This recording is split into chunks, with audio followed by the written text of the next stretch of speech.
ఒక ఒక పాయింట్ ఉంది సార్. ఏంటి అంటే 15 ఏళ్ళు సుమారుగా మీరు జాబ్ చేస్తే దాదాపుగా ఒక 10 నుంచి 12 కంపెనీలో, ఒక 15 కంపెనీలో మారారు. 7 ఉంటాయి సార్. ఓకే, ఒక 7 కంపెనీస్ మీరు చేంజ్ చేశారు. సో ఇన్ని కంపెనీస్ చేంజ్ అవ్వడానికి ఉన్న స్పెసిఫిక్ రీజన్స్ ఏంటి సార్? 2-3 చిన్నవి సార్, మీరు నమ్మరు. ఒక సగటు ఎంప్లాయీ ఎక్స్పెక్ట్ చేసేది, నా మెంటాలిటీ ఉన్నవాడు ఎక్స్పెక్ట్ చేసేది, ఒక వెహికల్, సైకిల్, ఒక స్కూటర్, అట్లీస్ట్ ఒక లూనా. రెండోది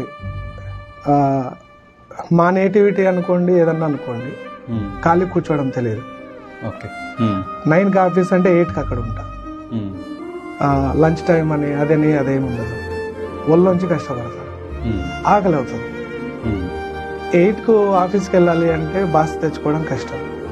సో ఏమన్నా లంచ్ ప్రొవైడ్ చేస్తారా అని అడుగుతా, చేసేవాళ్ళు కాదు.